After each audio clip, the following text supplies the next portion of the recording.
The question was whether the current U.S. Supreme Court majority would ever change its mind, and I would say no.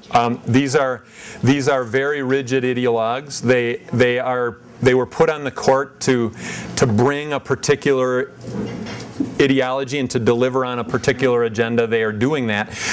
I think there are two ways that this ends up being reversed. And by the way, let me say that the Citizens United decision will not stand. It may stand for 30 years, but it eventually will go the way of Dred Scott. It eventually will go the way of Plessy versus Ferguson. Every one of these rulings legitimizing these stages of ownership have eventually fell. This one will fall. The way that it will fall, there are two routes. One would be a recomposition of the Supreme Court, where eventually someone will retire and another justice will be appointed. It is a 5-4 conservative majority currently. One additional member, one replacement member that changes the dynamics would mean that Justice John Paul Stevens' dissenting opinion in Citizens United will become the law of the land. And what he said is that money is not speech, it is property. And what he said in plain English was that corporations are not people. They are imaginations of the state. They are constructions of the state. And that will become the majority opinion in America if there's a new 5-4 majority. Given the age of some of these justices, that could be a very long wait. The other possibility is constitutional amendment. A very difficult undertaking, but an undertaking that can and should be pursued. The Constitution has been amended 27 times before. It could be amended a 28th. The amendment could, in effect, say money is not speech, corporations are not people, elections are not auctions. We don't peddle public offices off to the highest bidder. And that is a route that the American people could take as well. In the interim, what I recommend is strong pushes to at least diminish the negative effects. More disclosure, public financing, free airtime if we could get it, protecting the internet, shareholder rights and corporate accountability. Those are things that can be done to mitigate the damage that's done by Citizens United. Ultimately, the goal has to be in reversing it. It will happen eventually as we get a different Supreme Court down the road, or if the citizens of America rise up and do what has been done 27 times before. What we need is another Earl Warren, somebody who was a conservative, put on the Supreme Court, and turned right around and became one of the most liberal justices we've ever seen. So there's always that slim hope that some president will be fooled. Well, you know, I don't see that. I see that becoming a less and less likely scenario all the time, and here's why. We live in a very divisive moment, and what we've seen is a movement toward the ideological extremes, and it's particularly pronounced on the Republican side. So they are less and less likely all the time to appoint somebody like Earl Warren who might be an independent thinker. They really have gone for very rigid ideologues, very extreme far-right judicial thinkers. And so I think that either the political landscape has to change to recreate a middle in our politics, because we've got a donut now. I mean, the middle is disappearing in politics. And I can just share one story that I think underscores the change in our political culture at the state capitol. I ran into a woman who worked for 30 years as an aide in the state assembly for Republicans, for several different Republicans. She retired recently. I ran into her a month or two ago, and she had actually retired a year or two earlier. And she said, you know, I knew it was my time to go when I had been summoned into the Assembly Speaker's office. At that time it was Scott Jensen. And I was reprimanded for being seen walking around the Capitol Square with a Democratic staffer.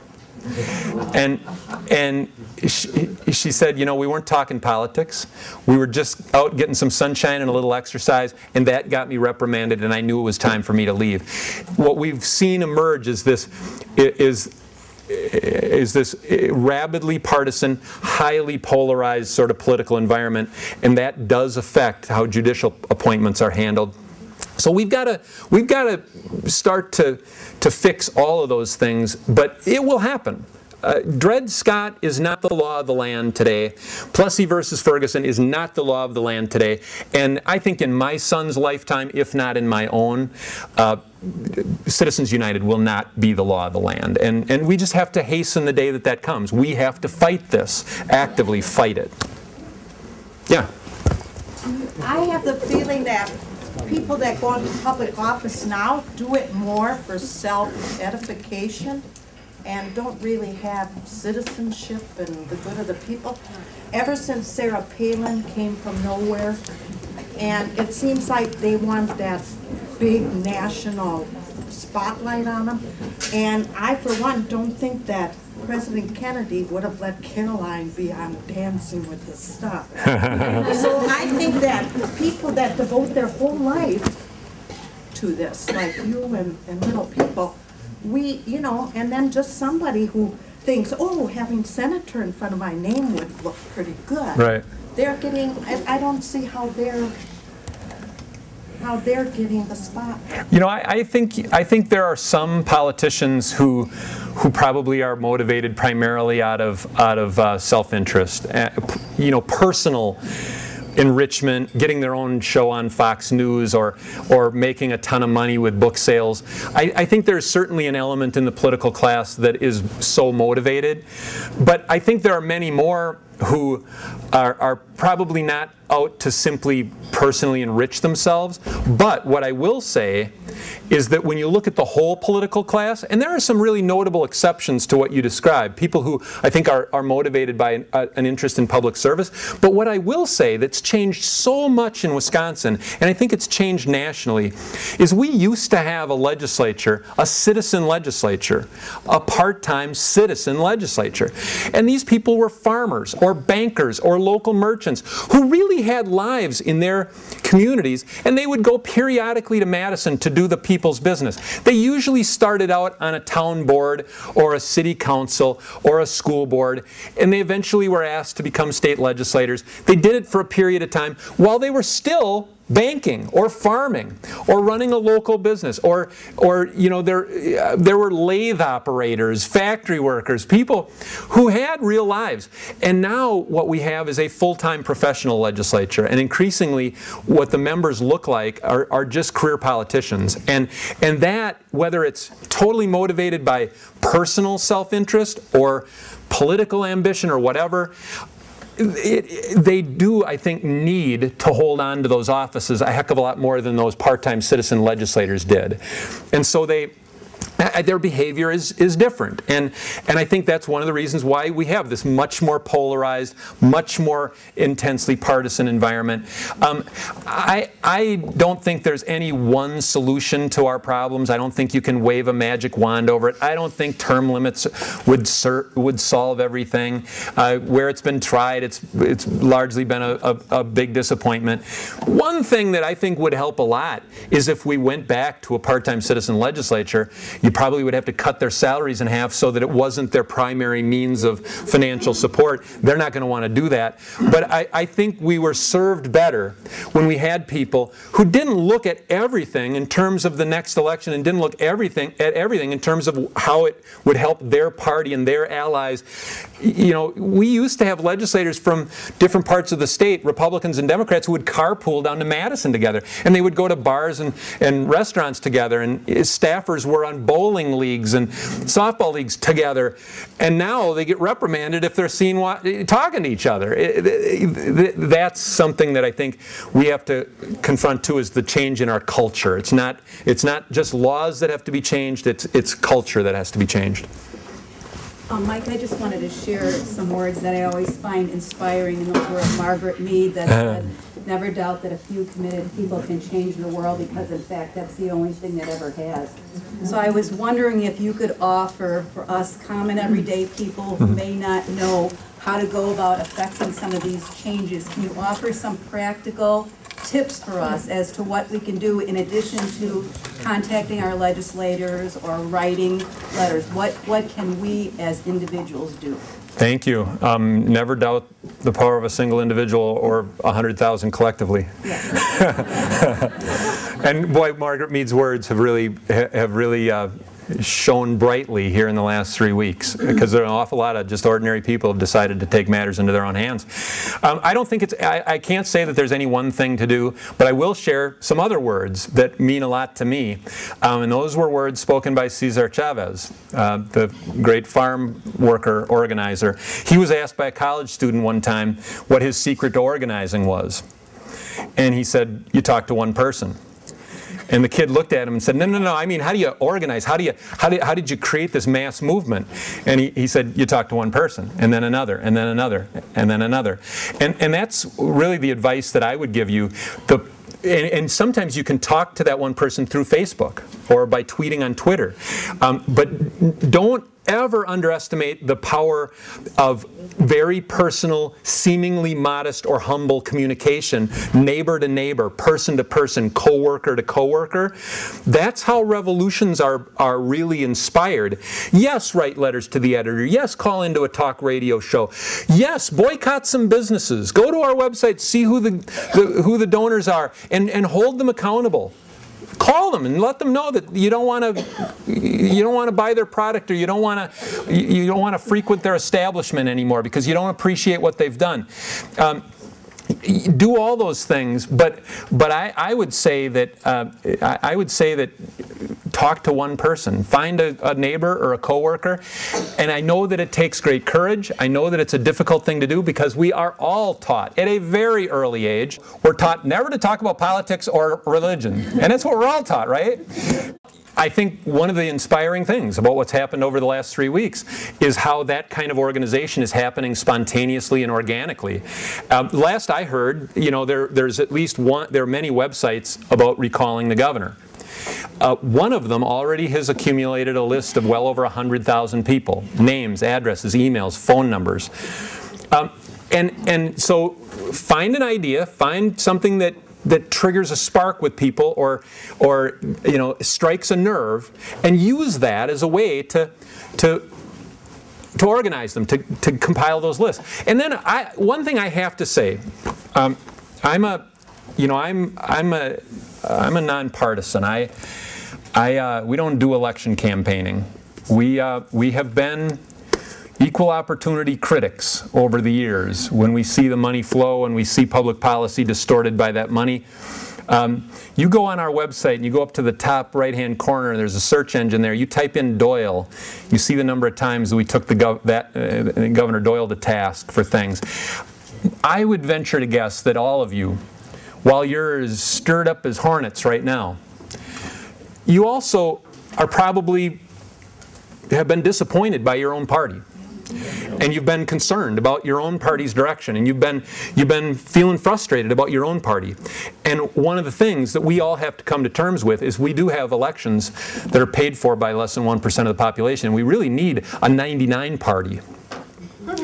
We need a party that belongs to those who don't do all the campaign financing. And at critical moments in our state's history, there have been movements to either force one of the major party establishments to reconnect with people and adapt, or supplant them. I'm not recommending a third party movement, by the way. What we need is a first party movement that either forces one of the two major parties to reconnect with the people in a significant way, or one that will ultimately supplant that one of those parties.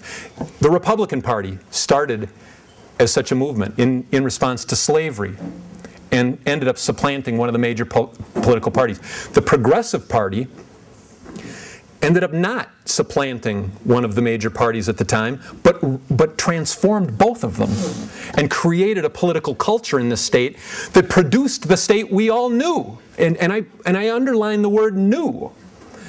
We had a state known from shore to shore in this country for clean and open and honest government. This was squeaky clean Wisconsin.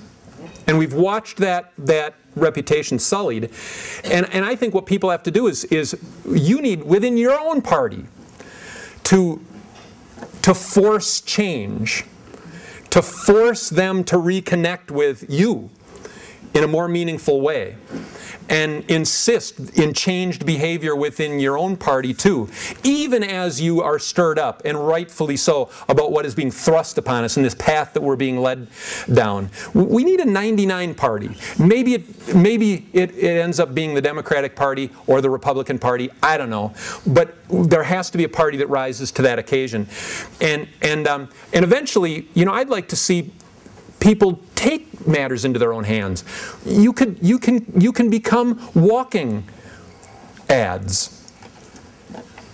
You can wear an ad and deliver the same message they're delivering on TV down Main Street. You can become a living billboard and be out on a highway side of a highway and have the same billboard, you know, have the same message that they pay to plaster up there. People can do those things, and that's what's so cool about what I've been seeing. There are so many signs about the April 5th election that have nothing to do with the formal campaigns. It's just people, and I actually got a call from somebody yesterday saying, could we put up our own billboard about the April 5th election for Supreme Court? And I kind of told them what the rules were about how you go about doing that. So, you know, I think fight within your own party, but, you know, take inspiration from what we're seeing here in terms of organizing people at this very organizable moment where people are so stirred up. Get the names, get the addresses, get the emails, and build off that. And then look at taking matters into your own hands and communicating messages in creative ways that get around the fact that they want to make you pay for speech. They want the R removed from free speech. Well, let's do things that put the R back in free speech ourselves. And that's happening every day at the Capitol. 1,000 people did it in Wapaka, 1,600 in Eau Claire, 1,500 in La Crosse. So this should be our inspiration to begin to reclaim our politics and take back our democracy. Yeah? Okay, I'll actually pass this one to Jerry first. Tag team. It's not that we need any more encouragement to become Hornets, but in this morning's New York Times, there was a link to all the Republican governors through a libertarian organization funded by the Koch brothers to cancel the railroads. And so apparently, the reason we aren't going to have high-speed rail in Wisconsin, or even low-speed rail, right, is in large part a direct work of the Koch brothers. Can you tell us any more about than was in the article this morning? I can't, other than it's very well known what the Koch brothers' agenda looks like. It is a union-busting agenda. It's a corporate dominion agenda, and it is an agenda that decidedly is in favor of the maintenance of old transportation mechanisms. But they're in oil refineries, and they run power plants, and they make their money in the old transportation economy, and they don't want to see a green economy emerge. They don't want to see transportation alternatives emerge because it cuts against their financial interests. So, you know, the Koch Industries is one of the biggest privately held companies in the world. These are multi-billionaires on an individual level, and it's very clear what their agenda is. They're hostile to any kind of climate change research. They are funding a lot of anti-climate change research to debunk the notion that we're experiencing environmental damage at all because of the kinds of fuels that we've used. And obviously they have a huge financial motivation and economic motivation for doing these things. So it is well known that they have that agenda. I don't have any further insight into it other than boy, they have funded a vast array of organizations to do research, to do policy advocacy, to write bills. This bill was written by the American Legislative Exchange Council, which is a bill mill in Washington, D.C. that develops these things and shops them around the country. It is funded by Koch Industries. So they have an amazing array. They have the communications hub. They have the policy advocacy piece, Americans for Prosperity. They do the bus tours and all of that. This is an incredibly sophisticated and vast operation, and they clearly have the kind of agenda. And to fund science which is biased and inaccurate. Yep. And boy, one of the things that I would say is I've written about the Koch brothers for several years, trying to raise the issues of their money in politics. But there's a thing on the web called Source Watch that is done by the Center for Media and Democracy. And if any of you want to learn more about their agenda, the various operations and organizations that they've created and funded, a wonderful resource. I will give a plug to the Center for Media and Democracy, and they've got this site called Source Watch. Wonderful resource. Do check it out. It's some amazing stuff you can learn there. Mike, this is kind of aside from current political discussion, but I was just wondering, what are your own or WDC's positions on cell phone and text donations like the American Red Cross Tsunami Relief Effort? I mean, we don't have a formal position on it, and I will say that that I'm kind of a Luddite, and I'm still always coming up to speed on how technology is emerging, and I think my parents, who both have passed away, would be they by the way, they were dairy farmers, and they both died without ever having turned on a computer. They would be astonished that I'm on Facebook and Twitter and all this stuff. I don't know about that particular device or technology. You could tell much more than I can. The basic premises behind it is that individuals would be able to donate funds through your cell phones and increment donations of $5 to $10 to generate money. And basically, the tracking of these individuals, unless they come over the required amount, I believe it's 200 federal and different amounts, will not be traceable. And I'm not sure exactly if anyone's been working with that. I really appreciate you bringing it up, because as somebody who has spent he was talking about how there apparently is a way to make donations with your cell phone that may not be traceable, and that could create a huge new disclosure challenge. I haven't been aware of it. It's not yet cropped up in a way that has gotten on our radar screen at the state level. It might already be happening at the federal level, but I really appreciate hearing about it, because we are constantly looking at trying to figure out how to track money and how to figure out who's really giving all this money. If you go on our website, there's a searchable database of contributors to state campaigns, and there's also a section called Follow the Money, where you can learn a heck of a lot about where all this money is flowing.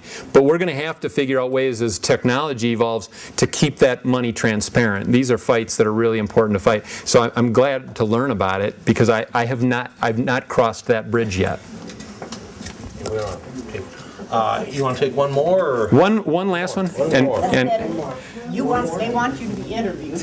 Oh yeah, no, we got him lined up on that. Okay. He's not getting out of here. And voting a Democrat my entire life, it's time that we as Democrats start reading out Blue Dog Democrats.